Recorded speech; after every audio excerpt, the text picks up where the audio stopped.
Hey there, welcome back to the Second Lunch Podcast. I have huge news, Cole. As we've mentioned on the podcast before, I've been talking about getting a sponsor. Yeah. Have not gotten one yet, but I did start eating sauerkraut. Yeah, and I like it. Are we trying to wiggle our way into a sauerkraut, a Clausen sponsor of some kind? No, completely unrelated. I just was I wanted to really build just so I could. This is big news. As many of our dedicated listeners will know, I've been pretty anti-sauerkraut for a couple decades. Yeah, which is hard with your Polish, which by extension means German origins. Yeah, there's been some family barbecues I've not been invited to. Yeah. Yeah, I'm sure. Are they like full, Chicago Polish American where it's like no ketchup on the... Oh, well, I'm on board with that. Ketchup on a brat that's crazy town. That's reserved for hot dogs. Mustard, yeah, of course. In my opinion, just yellow mustard, not the Dijon or anything schmancy. Let's not be as low as ketchup, but let's not be as high as Dijon. Yeah, I will dress my brats the exact same way as a hot dog. Although onions should be in the mix, but. I'm good with onions. If you cook it all together, it's a good way to do it. True. So, yeah, I was like, I'll just start with a little kraut. And I was like, holy fuck that. Especially like with the mustard. I was like, holy shit, I didn't realize how well that was going to go together. A lot of salt, a lot of vinegar going on in that. Yeah. Definitely. To go with the tubed meat. How's this not healthy? Yeah, that's also definitely, it's not exactly the shade, but it's yellow dinner adjacent, where it's like the bun is yellow, like the brat more brownish. But if we smeared this all together, it's just yellow. Yeah. So yeah, what else is happening in my house news? Oh, Kendall apparently watched me win a race, or watch Kyle Larson win a race, and picked up on me saying fucking bitch, and now it's all she wants to say. Yeah. The worst thing is that she knows how to use these words appropriately. The other day I came inside, knocked over a box, and she was sitting there reading she's looking at a book. She can't read, but she's sitting there looking at a book, and she turns around and she goes, "What the fuck was that?" I was like, holy shit, you're two. How are you so good at using that word already? But yeah, fucking bitch. She loves saying it. And when we started being like, Kendall, don't say that. But it's also hard not to laugh because she's killing. She's absolutely killing. Yeah, if you know how to use the word properly, you really stepped it up. It's like, and you're two? Like, holy shit, man. This is impressive. But yeah, as a parent, I have the responsibility to be like, hey, you got to stop swearing. So I'd be like, Kendall, we don't say that word. And she'd be like, why? Kind of looking at me like, well, I heard you say it. So if we don't say that word, what the fuck? So different rules for adults. We just started trying to get her to say other things. We'd be like, no, we say F and B. And she would say F and B for a little while, but then she started being like, hey, do we say fucking bitch? I'd be like, no, we don't say that. So we started trying to get her to say like monkey fudge instead. I don't know why we picked that. That was Katie's idea, and I liked it, so I rolled with it. But now she's like, fucking monkey fudge. It's like, no. Now you've got both of the... she's got the building blocks together. Yeah. Is she going to preschool yet or anything like that? No, she's not really potentially getting exposed. It's not affecting other kids, but we've shocked some adults. You haven't poisoned the watering hole yet. Yeah, I kind of get it from her perspective too, because I think she doesn't understand that I'm watching this thing that I enjoy. I don't think she understands that it also serves as a great point of aggravation sometimes. Right. And that's why I'm swearing. Yeah. There's not usually a part in Bluey where like the left fielder commits an error that like fucks your season up badly, and you've signed him to an extension already, and you're like, Jesus Christ. Monkey fudger. We already pulled Contreras from behind the fucking plate. He's been here for like 3 weeks. Why are you so mad at that thing you like? It just... Exactly. You wouldn't understand. Yeah, for me, I don't get too frustrated with team sports most of the time. But the fight game is definitely one where, especially with the abruptness with which, of course in football there can be a 80-yard touchdown, a quick strike, but a fight can just end. It's just... There's no time on the clock. That man is unconscious. So yeah, there are some both highs and lows associated with the quick. Right. Yeah. Yeah. I mean, it's kind of in terms of it being quick. NASCAR is like that. The thing about that sport is, I understand why people don't like it. But you still have an amount of time to get towards the finish line. Then at the end, you're also relying. It's not going to end at lap 177. Yeah, like you do know fundamentally when it's going to. Hopefully, it yeah, doesn't. well, yeah, weather and all sorts. Blaney's of shit. had some DNFs this year, but yeah, you're also relying on 39 other people to not be stupid. And I really like the sport. I like all the drivers except for one. He happens to be the best driver in the sport, and so he wins a lot. And when it comes to the expense of my favorite driver, yeah. I'm going to say some monkey drop some F-bombs. Yeah, there's going to be some effing and jeffing going on. So I thought we would kind of get back to a question segment adjacent to Tinderella. We'll have to come up with. I don't think we'd ever ask any of these questions on a first date. No. So, I'll ask you the first one. If we were to switch bodies for a day, what is the first thing you would do in my body? We have like the same body. What's the point? Okay. Why wouldn't I like? Can I switch with Matumbo or something and like do something interesting? I mean, I will say I would probably see, given like as I get older. I think I've mentioned this. Like I get heartburn with certain foods, like cheap pizza. I just can't do it. So I would like to see how many bratwursts I could get away with. Yeah. Not like the physical. I can eat plenty of bratwursts. I'm talking the back end pain and regret and the sweats. So you want the 3 hours post bratwurst is what you're really saying. Yeah. If it were me and I could be in your body, I would immediately start arguments with people because you have what I don't think you realize is a superpower. When most people get angry, I'm just going to describe this for the listeners who have not seen this side of you. The average person, not as strong mentally. Comebacks are not really there.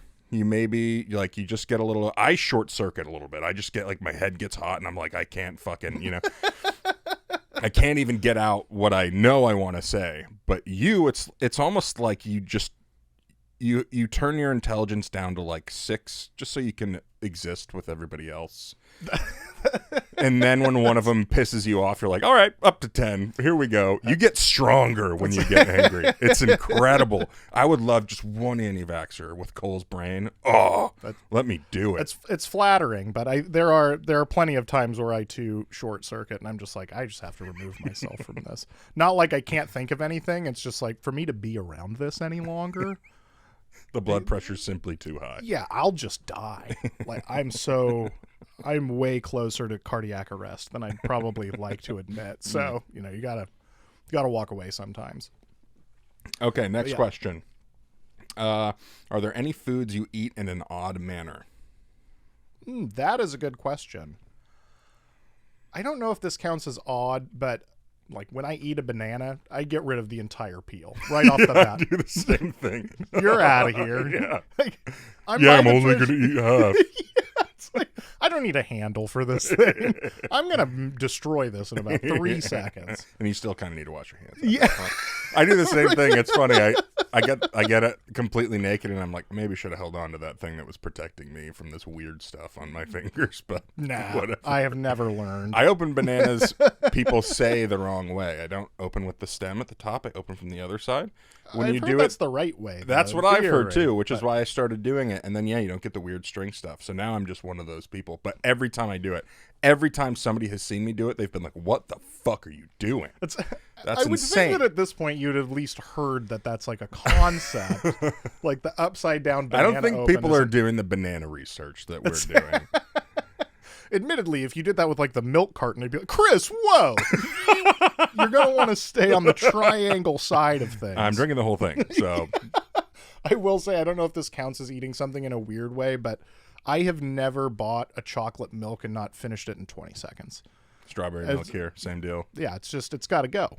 It's just down the hatch. That's got to be a lot for your stomach because it's just like, oh yeah, looking for water. Whoa! Just like 50 grams. It's a lot of Dairy Gold. Yeah, exactly. Especially if you get the old-fashioned chocolate milk. Like, I think there's a lot of butter fat in this that I just drank. Yeah, you didn't shake it. Half the bottom is sludge. Yeah, it's like basically a melted ice cream. Holy shit. Yeah, for me, what made me think of it yesterday was I eat fajitas, I believe, the wrong way. Because, like when you get fajitas, they'll give you rice and beans, all your vegetables, and some chicken or whatever you got. Yeah. And some tortillas, and you're supposed to do fuck that. I'm not assembling anything. It's insane. So I just fuck the tortillas right off. That's a waste of space. They're just out of the picture. I'm going to eat all these onions and peppers, and we're not even going to waste any room on that. But I'll take the rice and beans. This is the weird thing. And I just mix them up into one thing, and then I eat that like a side. Oh, no, I think that I do that. I've never seen somebody do that, and Katie has given me grief about it before, so I was like, apparently this is weird. Rice and beans, I mean, it's a dish. Yeah, usually you keep it separate, but some of these places, like if you go DoorDash Taco Time and get their rice and beans, like the way it's going to come to you is basically one unit. Why didn't you guys integrate? Just put them together. Yeah, it turns out they don't have a little divider in there to keep them. It's all together, so no, I endorse that fully. I mean, you could do the thing where you just take the tortilla and you just slap it down and just grab stuff with it, like the queso fundido. You're like, I'm not getting a fork. I'm just gonna. I have seen actual Mexican people do that. Yeah, that is the approach. Oh, okay. Yeah, exactly. I hear him with a fork, all dainty, eating. I just wanted chicken. Other side of the table, somebody's got like a baseball grip of refried beans. Yeah. This guy's got the right plan. I do like when I see other cultures that like really eat with their hands, because every time I eat a pizza with my hands, I'm like, American baby.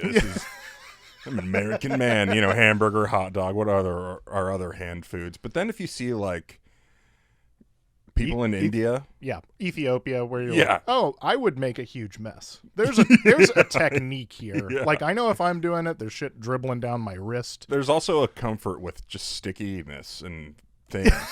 Yeah, there definitely would be a whole like.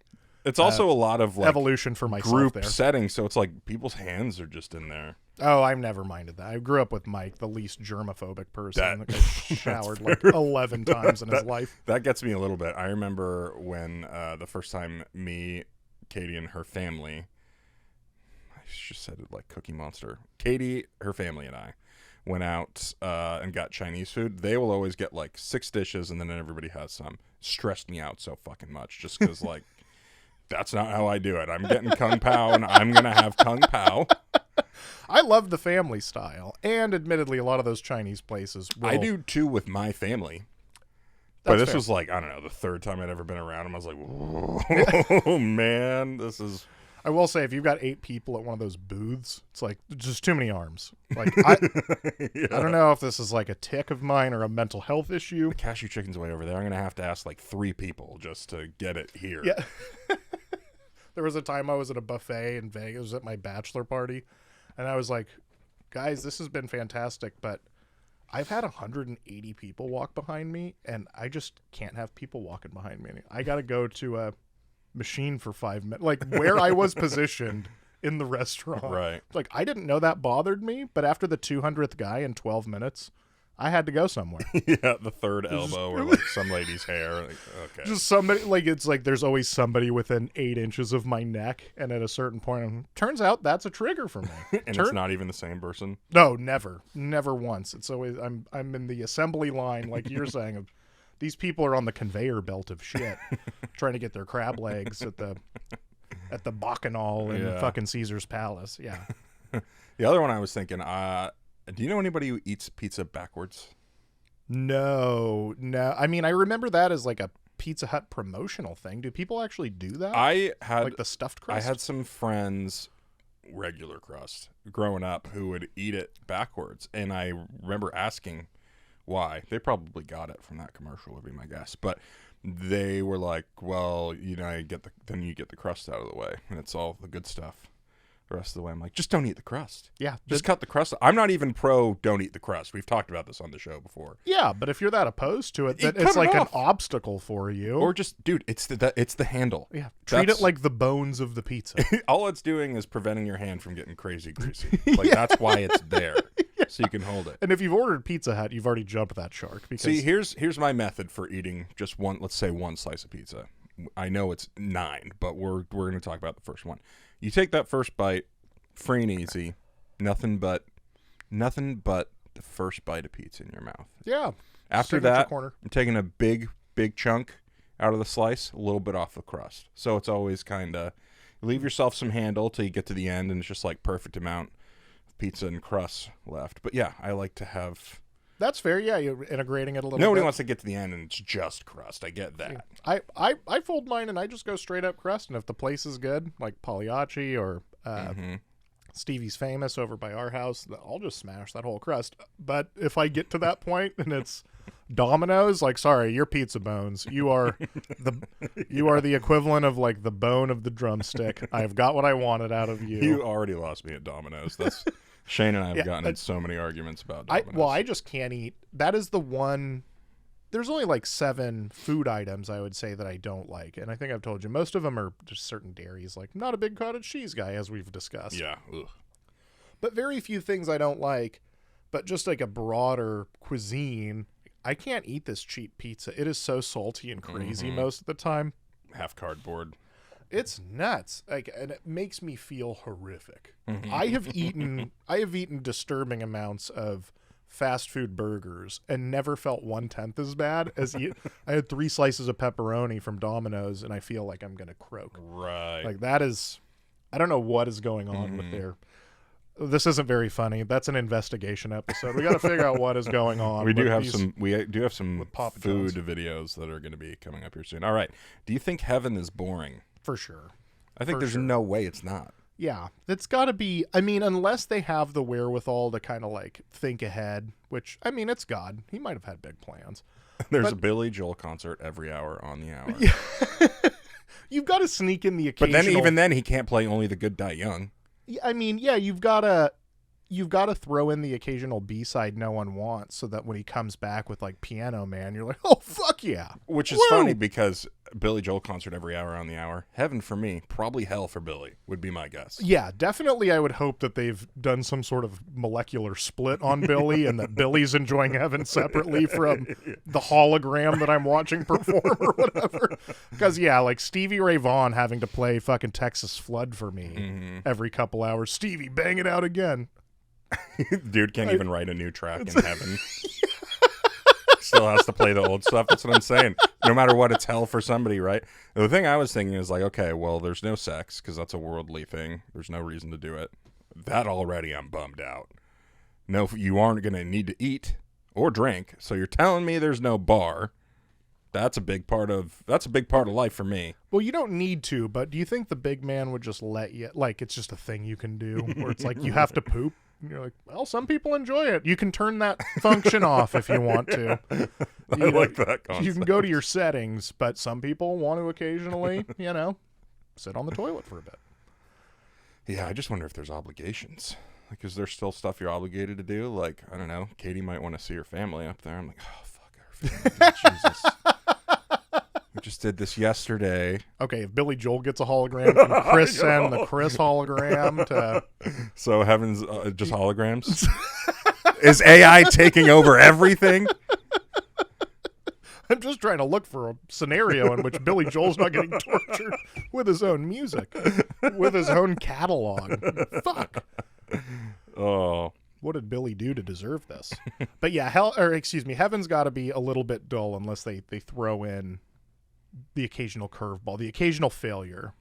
I was thinking, and again, I'm not really religious anyway, so this may be offensive to somebody else. Like, what if heaven and hell are actually the same place and it's just your perception of it? Oh, it's like a little Good Place episode, kind of like the you're writing the line between. Yeah, could be frozen yogurt. One guy's heaven, another person's personal hell. I also wonder if we are following, like, does time exist in the same way where I'm like keeping up with what the Packers are up to, or am I just like lost in time and space? Like, I don't know what the best picture nominees are. Are the Packers undefeated every year? That's where it's hell, because then how am I supposed to enjoy when they beat the Steelers 277-0?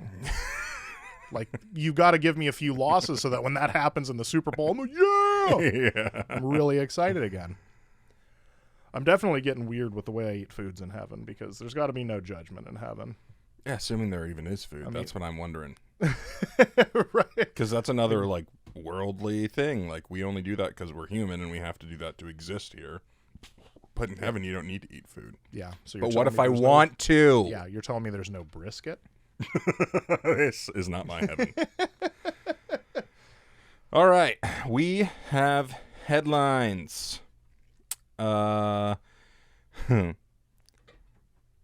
Any alcohol less than 10% was considered a soft drink in Russia up until 2011. Love it. Love their style sometimes. Does that mean it wasn't taxed in the same way as booze? I was thinking they're just like, okay, Dr. Pepper, Heineken, Coca-Cola. It's just all on the same shelf. Yeah. But there's got to be legal ramifications for calling it that as well, I would think. I just think you could so you could just buy it anywhere, whereas hard alcohol you can't buy it at your kid's piano recital. Hey, I'm not always pro-Russian, but when it comes to Alexander Ovechkin and what soft drinks are, I am pro-Russian. I mean, those are also some tragically alcoholic people, similar to the Scotties. So yeah, except even the average Wisconsinite would be you drink how much hard alcohol? I mean, in Wisconsin it's just beer and seltzers. Yeah, out the wazoo. Yeah. Not good for you, but it's not a bottle of vodka every day. No, and you got to really commit to the bit to turn into a real villain, whereas if you're drinking straight liquor. I like some hard alcohol. I'm obviously a tequila guy, but even as probably an alcoholic, me taking a shot of vodka even makes me go how are those people just doing it with a straight face? You want more vodka? No, that's how I end up thrown up in an alley on your bachelor party. That's how you get to that position. You fucking rallied, though. That was incredible. And that was tequila, which I really think is just... Drinking vodka is like eating a Sharpie. It is just crazy. Every time I do it, I'm like, this is insane in my mouth. It's kind of like when you put something too hot in your mouth, like a pizza roll, before it had cooled down adequately. So you're just like, get it down as quickly as I can. And you're making like a hungry hippo or something. You're making your innards deal with it. It's it wasn't even good for your mouth. It cannot be good for your organs. Yeah, exactly. My body's waiting for water and a cracker, and it just gets the most fermented version of a cracker. It gets a whole imaginable. Chocolate milk and a vodka shot. Oh, you got a stomach ache now. Weird. What the hell? Yeah, better take some enzymes for that. No, you should stop doing that. All right. Going to concerts every 2 weeks can add 9 years to your life.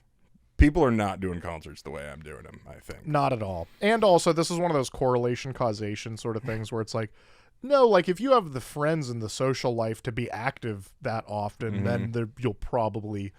Your conduct at the concert, okay, you're telling me that me drinking 16 Rainiers exactly. at one of the 3 tables in Showbox Soto... and then taking a fat vape rip every time the one security guard I'm looking at, that's not good for me.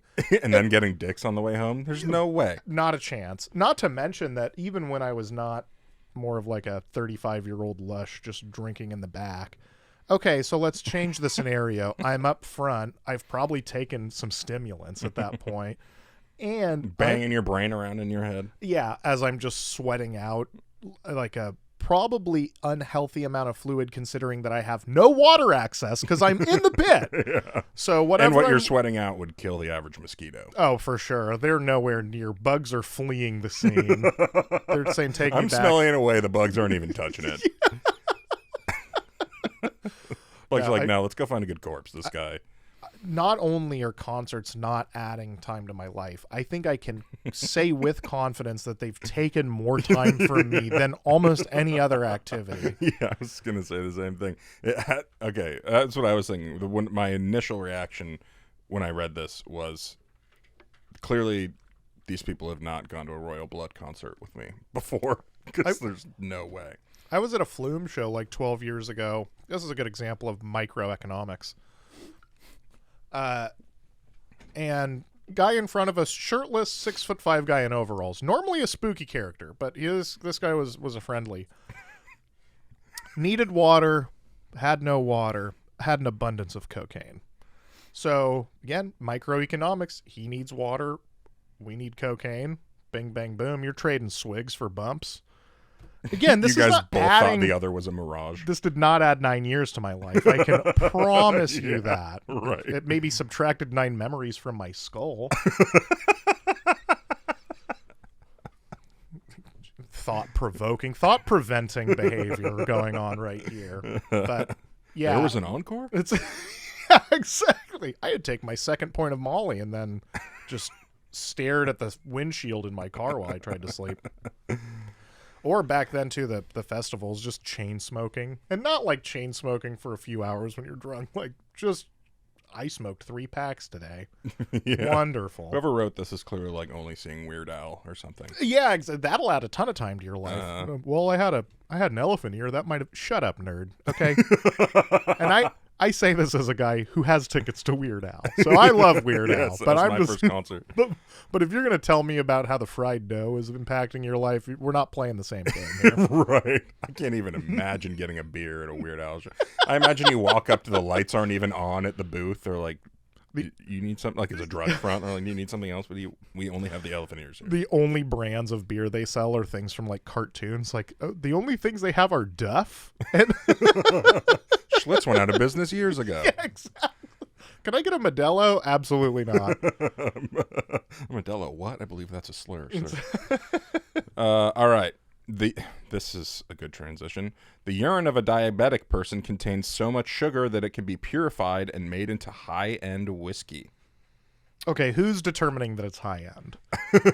I believe it can be made into whiskey, but who is making that qualitative analysis? I just feel like we kind of missed an opportunity here. Yeah, since I'm no longer on the insulin, and yeah, I could have been... Kick your insulin habit.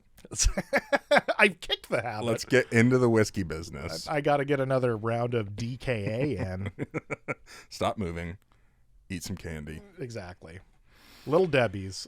Okay, if you wanted to become diabetic, what's the first thing that you're upping the intake? Because I'm going Little Debbie's, probably the oatmeal cream pies. Hell yeah. I never had a cream pie I didn't like. So. Definitely going with, Little Debbie's cream pie. Pretty much any Hostess. Yeah, or is it Nutty Buddies? The little peanut butter chocolate. I like Ho-Hos too. I know some people think they're gross, but I'll deep throat a Ho-Ho. No problem. Yeah. Who tried it? Has somebody tried it, or is this just somebody who's like, yeah, you could probably do that?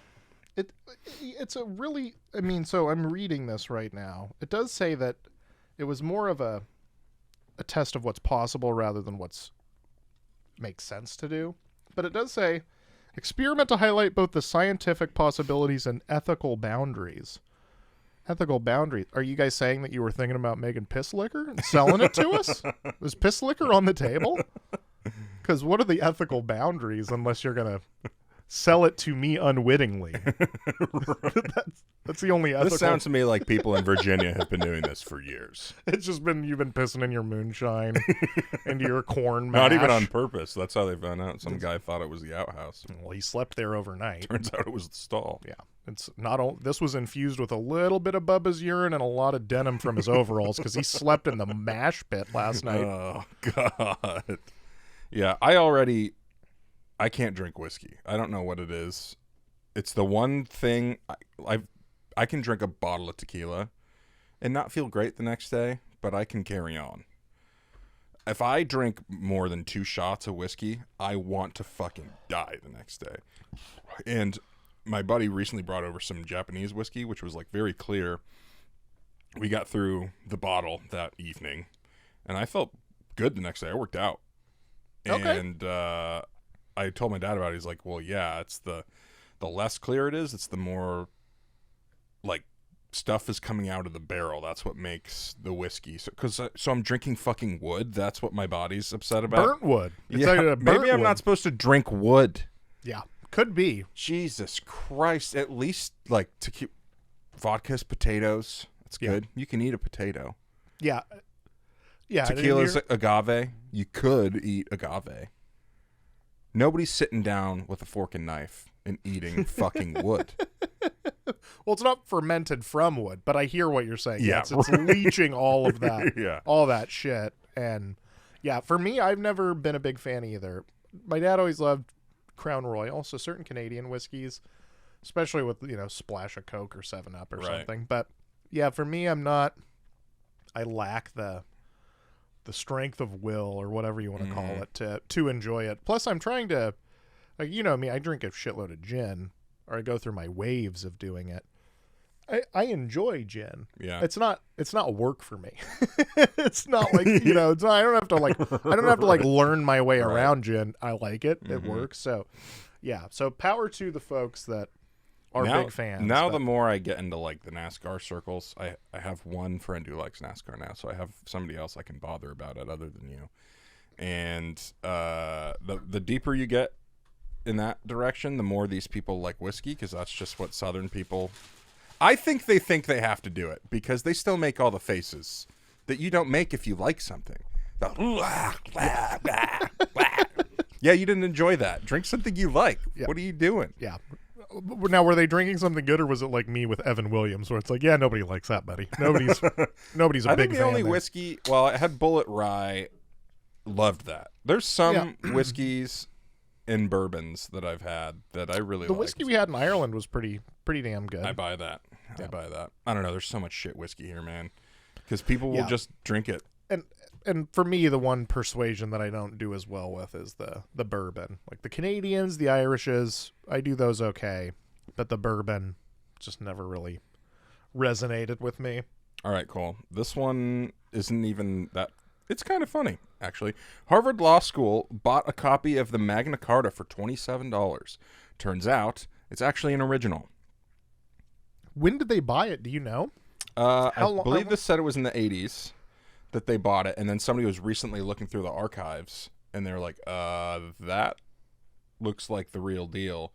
And then, yeah, they found the bill of sale. It was like $27.50 or something crazy like that. Hell of an investment. Clearly, somebody did not know that they had a signed Mark McGwire rookie card, something like that. Exactly. You know? Like, what's this big dumb piece of paper? We'll get rid of that. Yeah, put this in the copy stack. That's an 800-year-old document, sir. That or somebody's grandma was cleaning out the attic and was just fucking everything off. Yeah, right? It just got thrown in the pile with your Pokemon cards and all sorts of shit. Yeah, brutal. This looks like the Magna Carta. That's got to be garbage. What do we can get for it? They probably thought the 27 whatever was a steal. Yeah, right. $27.50. Buy a few fucking beers for the boys with that. Right. Little did you know. How many beer runs did that even make?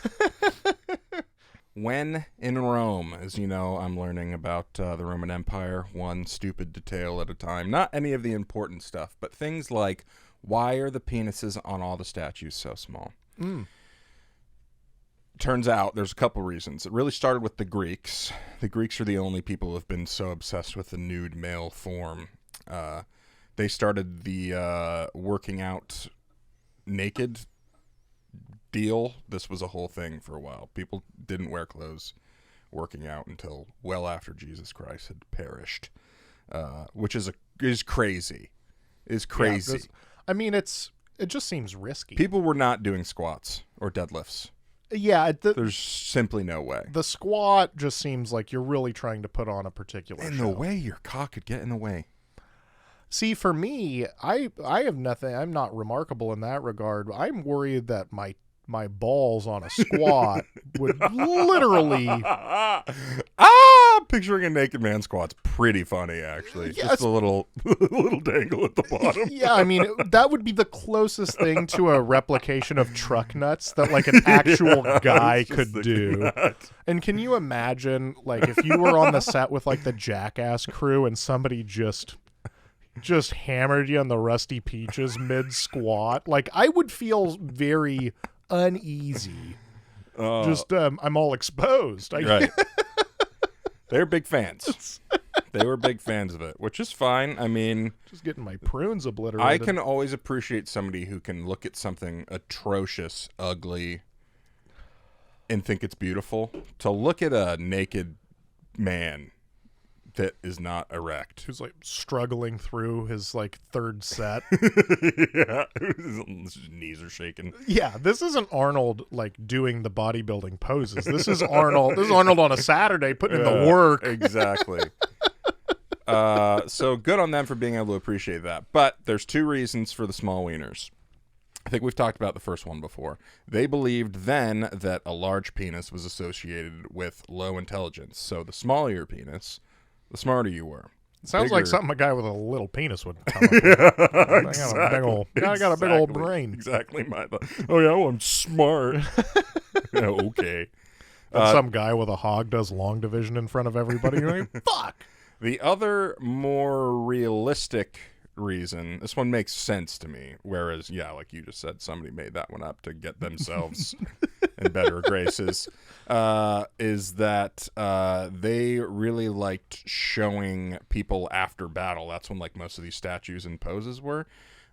Or after, like, winning the Olympics, something like that, some sort of big physical feat. And as our few lady listeners may not know about exercising, your little peen there goes into hiding when that's going on. The more exertion there is, the more he's not trying to hang out. He's turtling, so to speak. Temperature control thing, and my blood is elsewhere. So it's similar to shrinkage when it's cold. Workout shrinkage, very much a thing, and that's why they say there are such tiny wieners on all these naked statues. Well, they still could have done David better. Like, you know...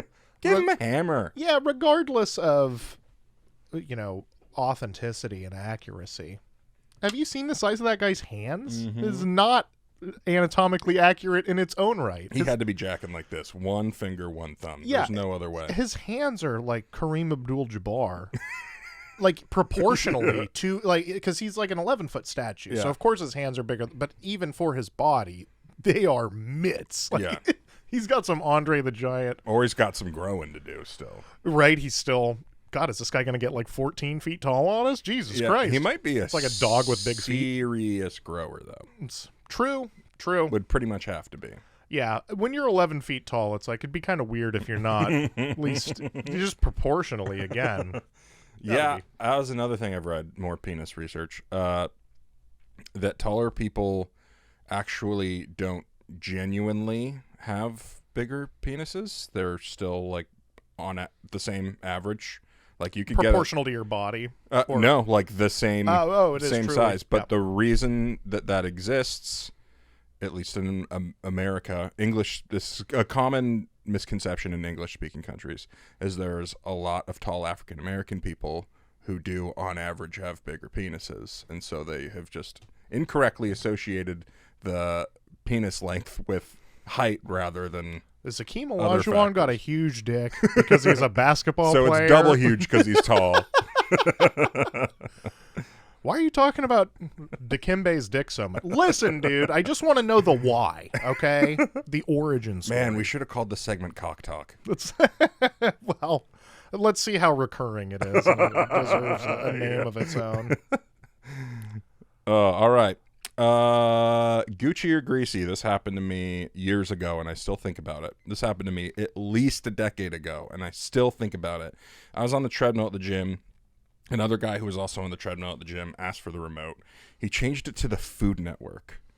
So he deliberately did this. Yeah. See, at Western, when I was in college and I'd go to the gym, I was normally doing cardio shit. Right.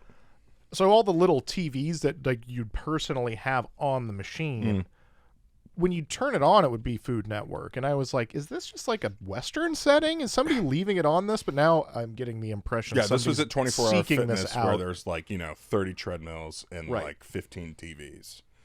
And this guy put the one that was between the two of us on Food Network. Gucci or Greasy, Food Network on the gym TV. Greasy. That is terrible. So greasy. I'm trying to come here to forget about what I've eaten. Yeah.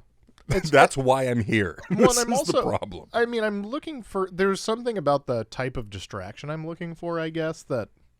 Like, I always would just throw on whatever SportsCenter highlights. Yes. And then I've Watch got my other music people in. be athletes.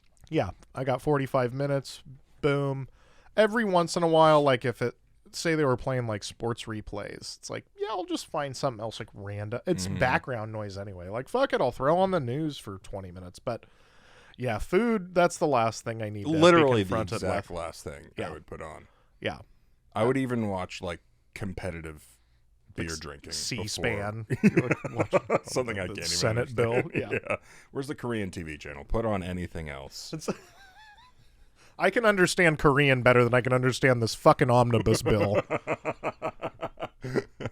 Just like the Korean energy. It's Oh, okay. Wikipedia, this one's you, Cole. I know you're excited about this one. I am, yeah. It's not the longest Wikipedia page of topics that we've brought up before, but I think it is one of the more interesting ones, especially if you're a nerd like me. So today we're going to talk about the Onion Futures Act. I've always been concerned about the future of onions. So. Yeah, it's certainly, once that concern enters your mind, it's hard to get it out of the, kind of takes all your thoughts.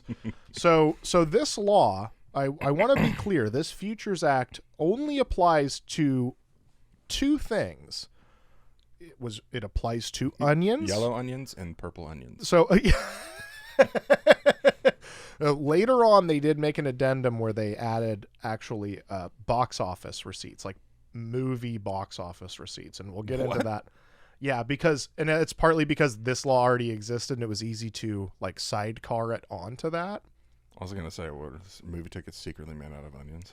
Well, this will make more sense once we talk about how they were actually making money off of onions here, because it's more complicated. How? What do you mean? Farmer sells onions, money. Trust me, this gets weird. So I'll give just a little bit of background here. So onion futures trading had begun in Chicago in the mid-40s. It was an attempt to replace income lost when butter futures contracts ceased. So futures contracts, for those at home, say you're buying X amount of stuff at $1 a pound. That's the futures price that you're quoted at. If that agreement's been made and then the price actually goes up, you have made money, right? Because you agreed to buy them at $1. Now they're $2 a pound. You have these futures contract. You have the rights to these onions. Now they've gone up in price. Similarly, already makes no sense to me, but I'm listening. Yeah, I mean, their financial instruments are strange like that. But this is where I'm saying that this one gets a little bit complicated. So, can you explain this to me in terms of like sports cards? Yeah, sure. So you have bought a booster pack that, let's say, you have the rights to the booster pack. $5 for this MLB booster that may contain a special card. And let's say we know how many are out there. X amount have been opened, and there's still this 1 out of 1 card that's in one of these packs.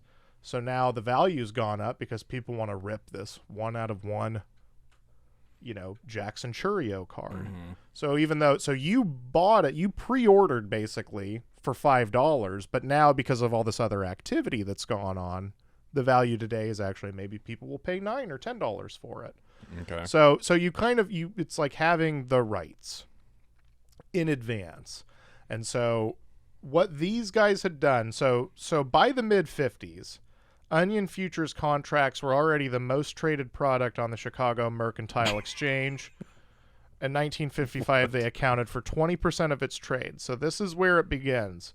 In the fall of 1955, two traders, Siegel and Kasuga, bought so many onions and onion futures. So they did have physical onions, but they also had bought the rights to onions that had not yet been produced. Onions to be named later. So the episode title. There we go. The futures to be named later. The futures are based on like people literally do it based on like how weather's going and potential crop yield. So if you've ever seen the movie Trading Places with Dan Aykroyd and Eddie Murphy, that's actually like the fundamental kind of key plot point of the comedy movie is that they do something like what these brothers had done.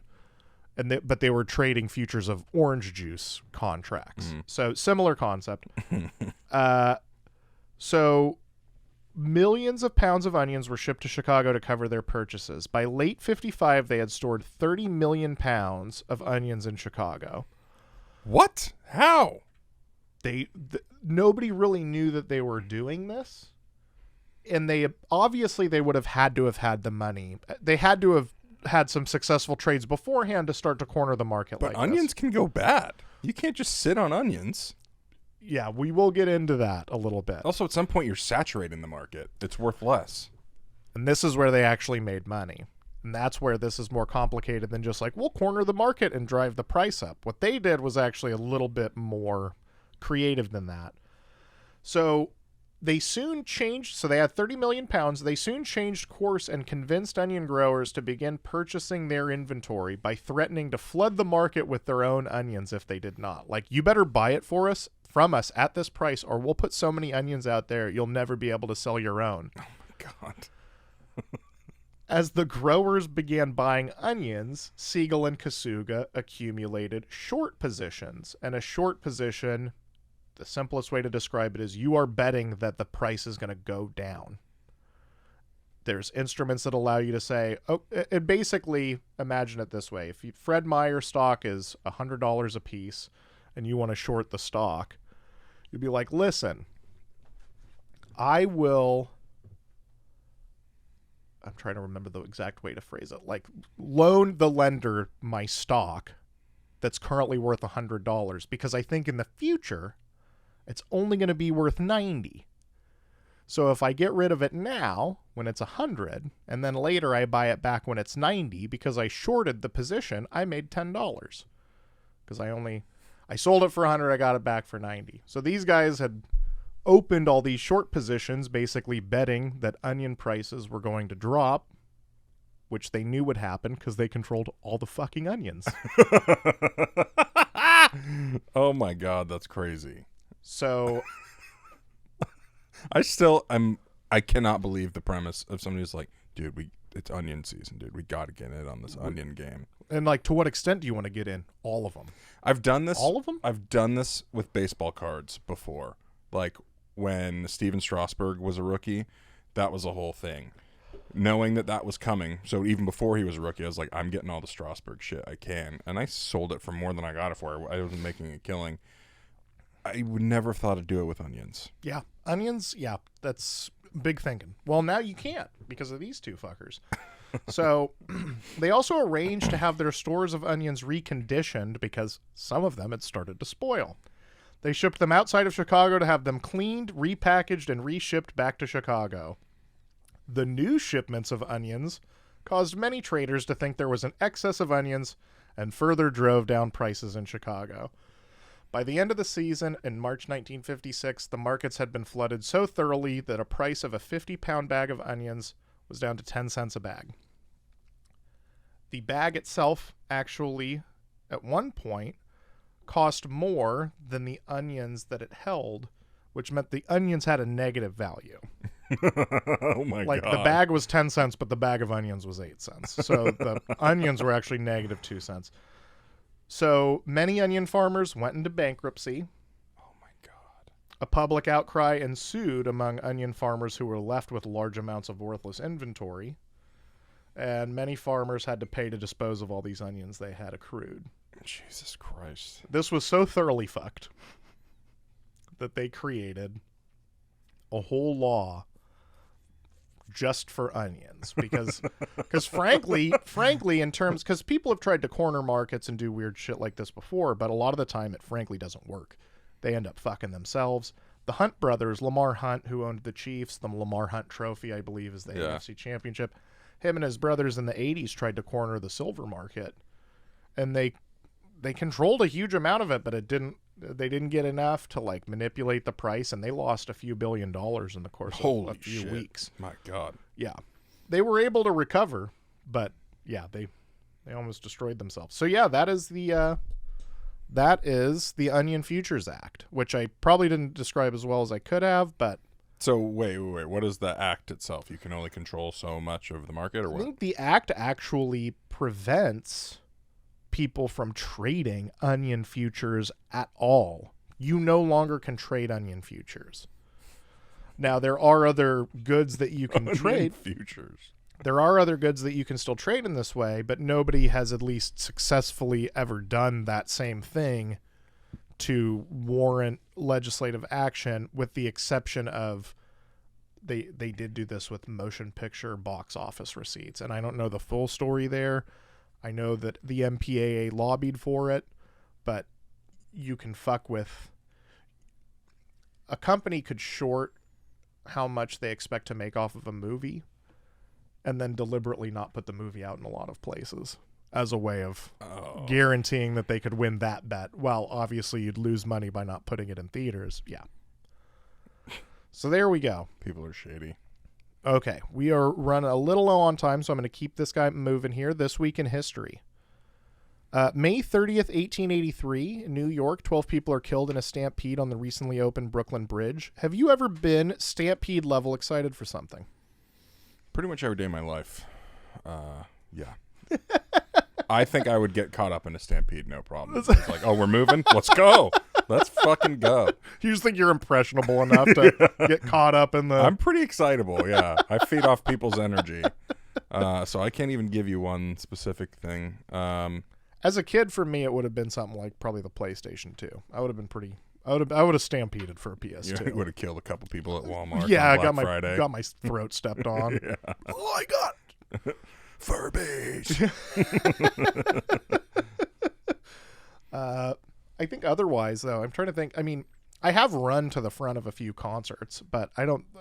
Stampede sounds a little strong. I think me running is a stampede. It's just whether or not others join in. I'm bringing the dump truck. Yeah.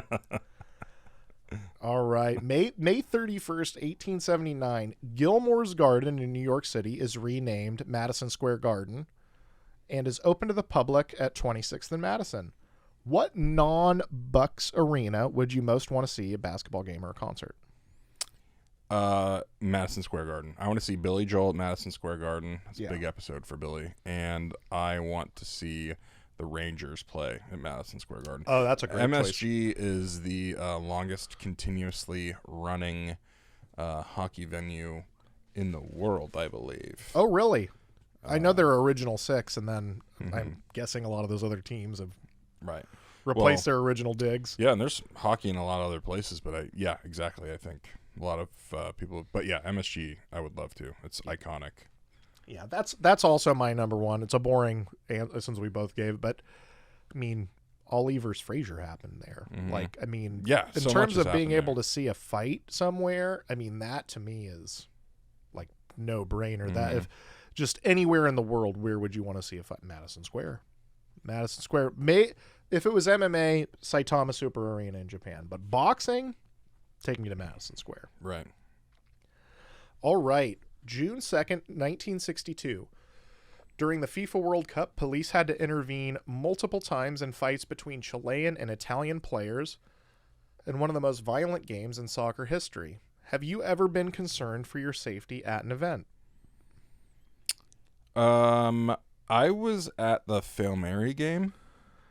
Oh, yeah, I could see that one getting weird. That got pretty chippy. Yeah, I've never been at something like the Malice at the Palace where it ever got that chippy. Yeah. I imagine that had to feel unsafe. Especially at people of that size. Like, Ron Artest, holy shit. Yeah, he's not the biggest guy on his team, but that is an enormous man who is now bounding at you in the stands. Yeah. That's probably the worst, but I generally don't feel safe in crowds. I'm always That's fair. Kind of paranoid. I always think of like the station nightclub fire. I'm like, there's going to be a fire. Yeah. Nobody's going to be able to get out. There's going to be a stampede. That's fair. So I'm always pretty near an exit. Yeah, that's I'm a how close can I get to the stage while being near an exit type of person. Yeah, kind of like stage left or right where you're like, exactly. I'm close to the stage, but also exit doors are right. Yeah, so I know I'm not getting the best sound, but I know I'm not going to die in a fire. Yeah. So, yeah. I think for me it was when we drove out to Chicago to see Odd Future when they were first getting big, Tyler the Creator and them. They had done so few shows, and it was, I think I've mentioned this on the show before, so I'll keep it brief, but the heat, it was over 100, and then with the humidity, there's a heat index of 117. Jesus.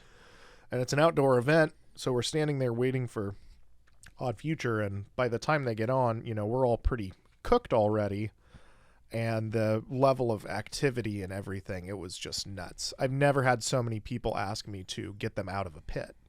They feel like they're going to pass out or something. Luckily, they were handing out ice water. It was so hot that they couldn't profit off it anymore. They were too worried about people dying. Right.